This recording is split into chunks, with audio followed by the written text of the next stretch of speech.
What's good, everybody? Welcome back to another video. If you're new here, I am your favorite pro reactor. All right, today we got a Duke on Duke video. Cooper Flag, man. You know, ever since he reclassed to 2024, Duke's hype has just skyrocketed. You know what I'm saying? They had a lot of already highly recruited players, but when you saw that visit posted on his account, you already know who's gonna do. I think he was weighing UConn and all these other schools, but he decided to go to Duke, and they have a stacked team this year. If you don't know, I go to UNC, and we have a pretty stacked team too, but Duke just outweighs us by a mile. I'm not gonna lie. It's gonna be a tough conference this year for sure, but if you're new here and you don't know what I do, I just basically watch basketball and critique and give my honest reaction to all these hoopers. And if you want me to do the same for you in a private setting, I have a link down below. It's a Google form. All you have to do is fill it out. It'll be pretty good analysis too, because I've played 8 years of basketball in my life. I watch tons of basketball. If you're interested, there's a link down below where you can go and we can get that set up. But let's get right into this video. It's only 4 minutes, but it's every bucket from this game. And we got Showtime Slim, man. If you don't know who Showtime Slim is, you're about to get familiar with his game Tonight for He's Countdown to Charlotte, Craziness, it'll be Maluach. And Brown to jump it off, and away we go. Maluach a little bit slow getting back to his feet. Opportunity in transition for Harris, and he hits a three. Then he's a shooter. Lobs it up, nearly stolen by Flagg, able to make its way to Brown. Now Knipple a three. That one's good as well. 8 of their 9 shots have come from outside. Shooter, Tyrese into the paint. Up top, James. He'll take a deep one. Tulane transfer. What's his name? And hit it. Team. Here's Flagg on the right. Wants to drive, got by Knipple into the paint. Righty scoop, got it. Not bad. Proctor couldn't come out of there with it. And there's the drive, up and in. Tough lay. For Darren Harris. Threw it into no man's land. It's taken away by James. A hit ahead for Flagg. A chance to run 3-on-2. Evans going to launch and hit a three. I want to know how they made up these teams. Is it basically upperclassmen versus underclassmen? Because I see like Caleb Foster on the other team against. I guess they're just trying to make fair teams because Tyrese probably for Tyrese. He's gonna need to have the big. Into the paint he goes. Back feed for Evans in a two-hand stuff. Trying to come off of a screen. They send it to the right in Knipple. I would hate to be John Shire right now because John Shire has probably the hardest job right now. He has so much talent on his team that he doesn't know who to start. I'm guessing Caleb Foster, Tyrese Proctor are definitely the 2 guards that are gonna start just because. I don't think Darren Harris is at that level yet to be starting, but they might do the platoon system where they have 5 people coming in, 5 people coming out, just because their team is so stacked. So everyone, even if everyone gets equal amount of playing time, it's like it doesn't even matter because no one is, no one is dead weight on this team. So the paint rises up and scores. A little teardrop from Knipple. 5 so far for Evans as well to lead the way for the white team. Trying to add to it. Did get the roll. A friendly roll up the bracket. Nearly touched one in the corner for James. Instead, he'll drive into the paint, put it up, and got the roll. So much power, but then the skill to finish. And the lead is 5 as Foster gets down the floor quickly. Maluach maybe got a piece. He comes in transition. 3-on-5, going to wait for help. It's Foster at the top of the key. Lobs it to the corner. Knipple a 3 on the right, and he hits it. This man Connor Knipple could definitely have a sneaky, quiet season. He could have a Grace Allen type of transformation where you see him as a shooter and he knocks down these shots, but in big games he might body somebody to the paint, get a crucial bucket.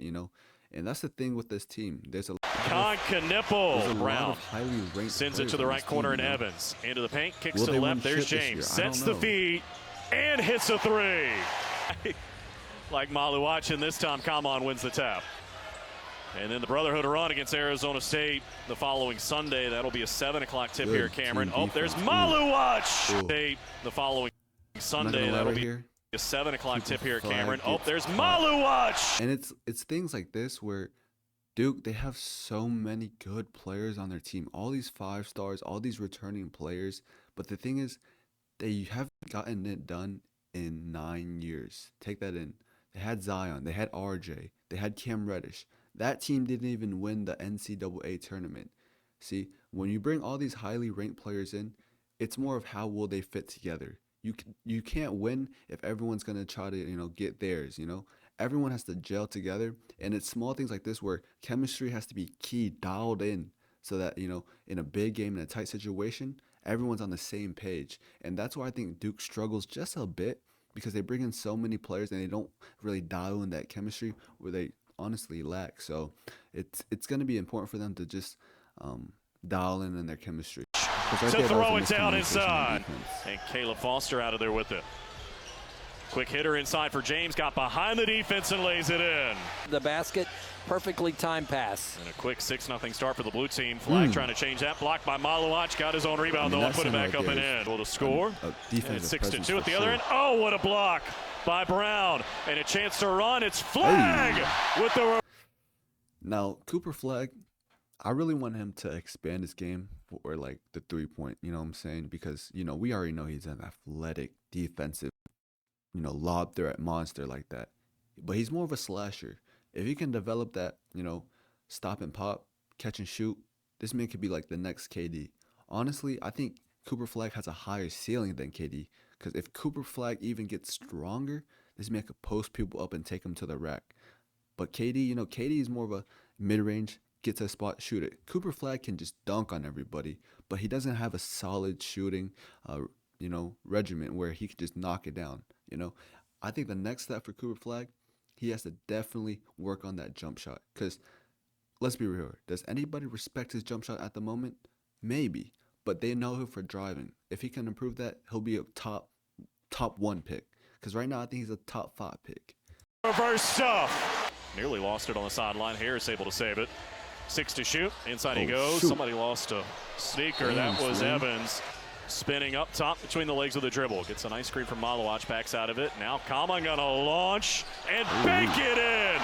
My goodness. 3 minutes gone in this second half. Second scrimmage as Proctor answers from the top of the key. Keep one a little bit too strong.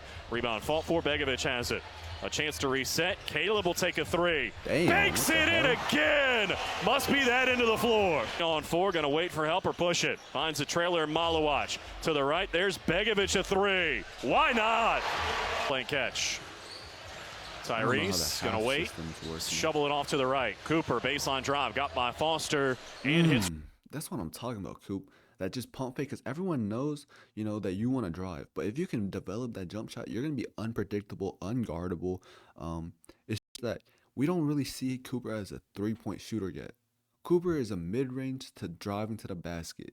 If he can develop that 3-point shot, holy cow, this guy might be the next LeBron James. But we got to see that 3-pointer first. From 15. James into the paint, scoops it to the baseline. Malawach up and under, couldn't finish. Punch follow wouldn't go for James. Come on there to clean it up. The blue team by 12 and in possession, up 21-9. Foster baseline drive, scores again, this time with the left hand. Hit the layup and the rebound for Gillis.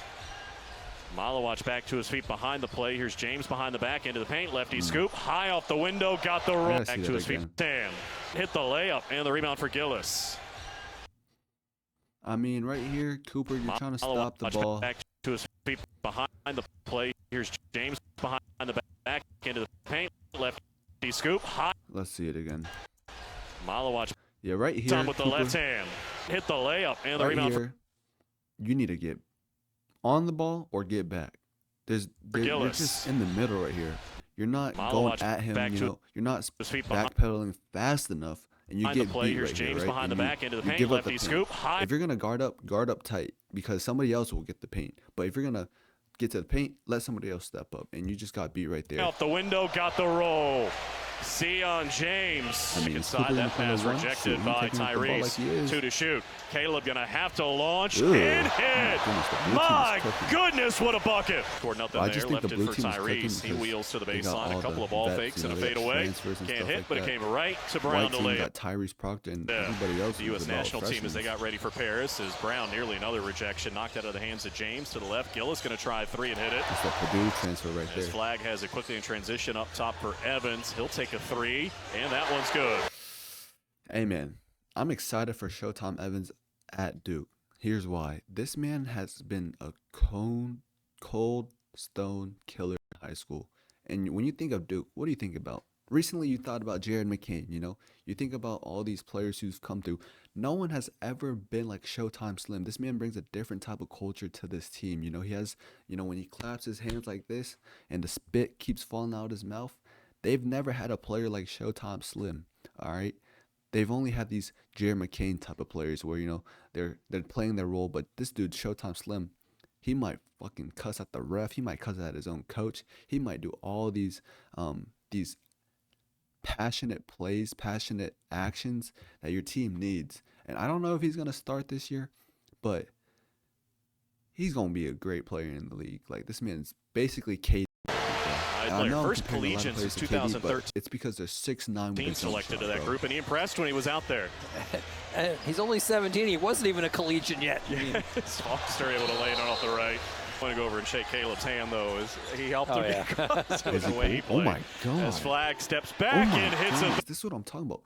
This man, Cooper FLAGG, if he could just develop that three-point, just hezzy pull on the motherfucker, he going to be set for life. He going to be set for grandchildren, you know what I'm saying?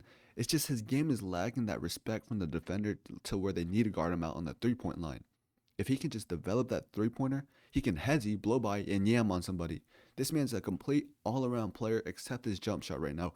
Right now, he's limited to his mid-range, but I'm telling you, once he has that three-pointer dialed in, three, a touch, 10 on the timer. In the corner, Gillis, up top, Harris. A ball fake and a drive, rises up from 15 and hits it. Fun night here. All right, I think this is the end of the video. Right here, I think this duo right here is going to be insane this year. They're both very tall. They're both lanky, but, one is a stone cold monster on the court. And one over here, he's a passionate, extremely, extremely talented scorer. And it's going to be good to see how Duke meshes all of this together because, like I said, when you have so many talented players on your team, it's going to be hard to manage how they feel. It's going to be hard to manage their playing time. It's going to be hard to manage who gets the touches. Things like that is why sometimes you don't expect a team to go far in the tournament to go far. They go far because they're more focused on like the chemistry, the ball movement, stuff like this. Sometimes Duke can get away from that and they want to give it to one player and let them rock out, but it's just their brand of basketball at the end of the day. You don't go to Duke, Duke is a winning program, but you don't go to Duke really to play team basketball. You go to Duke to go to the league, be a top 10 pick, things of that nature. You know what I'm saying? But it's going to be really interesting. I hope Carolina can, I think Carolina has a tough challenge, but I think they can do it because we've got a team like over here at Carolina. We have a team that's like meshing well together. We have different roles that people are playing, and I think that's more important than just having all these players on your team. But that's gonna be it for today's video. If you enjoyed it, be sure to hit the subscribe button, leave a like, comment, and subscribe. Thank you guys for watching. I'll see you in the next one. Deuces.